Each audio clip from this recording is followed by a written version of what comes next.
नमस्ते बच्चों, आज हम नया पाठ पढ़ेंगे। पाठ का नाम है नृत्यांगना सुधा चंद्र।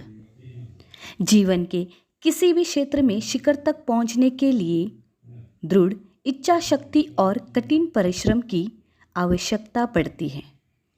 बच्चों, इसका मतलब क्या है?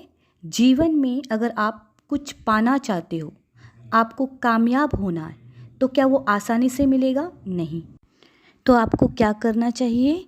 आपको आपकी दृढ़ इच्छा शक्ति यानी मनोबल और कठिन परिश्रम मतलब आपको कड़ी मेहनत करनी पड़ेगी। कई लोग ऐसे भी हुए हैं जिन्होंने शारीरिक अक्षमता के बावजूद संघर्ष किया है और लक्ष्य प्राप्त किया है। ऐसा ही एक नाम है सुधा चंद्रन।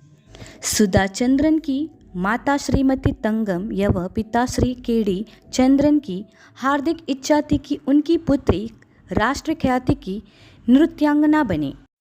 सुधा चंद्र की जो माता पिता थे, उनकी क्या इच्छा थी कि उनकी जो पुत्री मतलब बेटी वो क्या बने? राष्ट्रीय मतलब नेशनल लेवल की डांसर बने। इसलिए चंद्रन दंपति ने सुधा को 5 वर्ष की अल्प आयु में ही मुंबई के प्रसिद्ध नृत्य विद्यालय कला सदन में प्रवेश दिलवाया। पहले तो नृत्य विद्यालय के शिक्षकों ने इतनी छोटी उम्र की बच्ची के दाखिले में हिचकिचाहट महसूस की, शिक्षक यानी टीचर। किंतु सुधा की प्रतिभा देखकर सुप्रसिद्ध नृत्य शिक्षक श्री के.एस. रामास्वामी भागवतार मतलब फेमस डांस टीचर, कौन? के.एस. रामास्वामी भागवतार ने उसे शिष्या के रूप में स्वीकार कर लिया और सुधा उनसे नियमित परीक्षण प्राप्त करने लगी। जल्द ही सुधा के नृत्य कार्यक्रम विद्यालय के आयोजन में होने लगे। नृत्य के साथ साथ अध्ययन में भी सुधा ने अपनी प्रतिभा दिखाई, लेकिन सुधा के स्वप्नों की इंद्रधनुषी दुनिया में एकाएक 2 मई 1981 को अंधेरा छा गया। 2 मई को तिरुचिरापल्ली से मद्रास जाते समय उनकी बस दुर्घटनाग्रस्त हो गई। इस दुर्घटना में सुधा के बाएं पांव की एड़ी टूट गई और दायां पांव बुरी तरह जख्मी हो गया। प्लास्टर लगाने पर बायां पांव तो ठीक हो गया, किंतु दाईं टांग में गैंग्रीन एक प्रकार का कैंसर हो गया। ऐसे में डॉक्टरों के पास सुधा की दाईं टांग काट देने के अलावा और कोई रास्ता नहीं था। अंततः दुर्घटना में 1 महीने बाद सुधा की दाईं टांग घुटने के 7.5 इंच नीचे से काट दी गई।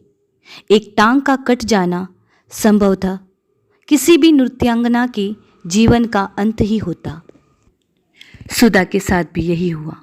सुधा ने लकड़ी के गुटके के पांव और बैसाखियों के सहारे चलना शुरू कर दिया और मुंबई आकर वह पुनः अपनी पढ़ाई में जुट गई। इसी बीच सुधा ने मैग्सेसे पुरस्कार विजेता सुप्रसिद्ध कृत्रिम अंग विशेषज्ञ डॉक्टर P.C. सेट्टी के बारे में सुना। वह जयपुर गई और डॉक्टर सेट्टी से मिली। डॉक्टर सेट्टी ने सुधा को आश्वस्त किया कि वह दोबारा सामान्य ढंग से चल सकेगी। इस पर सुधा ने पूछा, क्या मैं नाच सकूंगी? डॉक्टर सेट्टी ने कहा, क्यों नहीं, प्रयास करो तो सब कुछ संभव है। डॉक्टर सेट्टी ने सुधा के लिए एक विशेष प्रकार की टांग बनाई जो एल्यूमिनियम की थी और इसमें ऐसी व्यवस्था थी कि वह टांग को आसानी से घुमा सकती थी। सुधा एक नए विश्वास के साथ मुंबई लौटी और उसने नृत्य का अभ्यास शुरू करना चाहा, किंतु इस प्रयास में कटी हुई टांग से खून निकलने लगा। कोई भी सामान्य व्यक्ति इस तरह की घटना के बाद दोबारा नाचने की हिम्मत कतई नहीं करता, किंतु सुधा साधारण मिट्टी की नहीं बनी थी। जल्द ही उसने अपनी निराशा पर काबू प्राप्त किया और अपने नृत्य प्रशिक्षक को साथ लेकर डॉक्टर सेट्टी से पुनः मिली।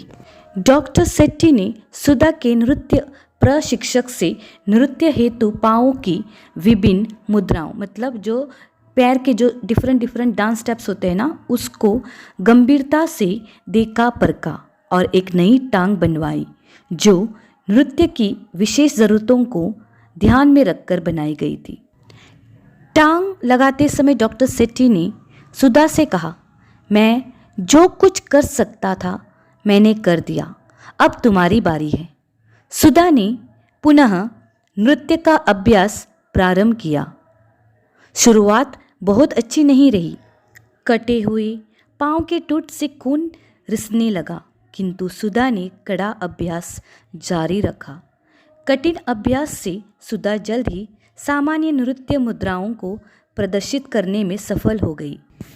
28 जनवरी 1984 को मुंबई के साउथ इंडिया वेलफेयर सोसाइटी के हाल में एक अन्य नृत्यांगना प्रीति के साथ सुधा ने दोबारा नृत्य के सार्वजनिक प्रदर्शन का आमंत्रण स्वीकार कर लिया।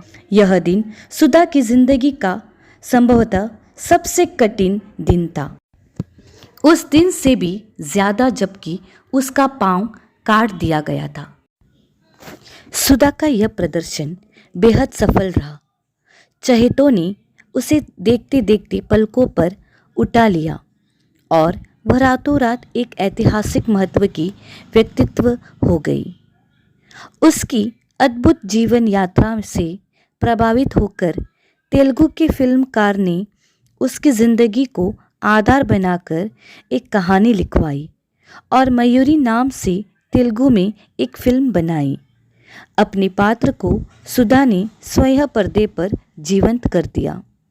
फिल्म को अद्भुत सफलता मिली और इस फिल्म में अभिनय के लिए सुधा को भारत के 33वें राष्ट्रीय फिल्म समारोह में विशेष पुरस्कार प्रदान किया गया। मयूरी की सफलता को देखते हुए इसके निर्माता ने यह फिल्म हिंदी में भी नाचे मयूरी नाम से प्रदर्शित की और सुधा ने पूरे भारत को अपनी प्रतिभा का मुरीद कर दिया। आज सुधा एक व्यस्त नृत्यांगना ही नहीं, फिल्म कलाकार भी है। सुधा को उसके असामान्य साहस और श्रेष्ठ उपलब्धियों के लिए कई पुरस्कार भी प्राप्त हो चुके हैं। तो बच्चों, हमने कौन सा पाठ पढ़ा? नृत्यांगना सुधा चंद्रन। इस पाठ से हमको क्या सीख मिलती है? जीवन के किसी भी क्षेत्र में शिखर तक पहुंचने के लिए दृढ़ इच्छा शक्ति और कठिन परिश्रम की आवश्यकता पड़ती है। धन्यवाद।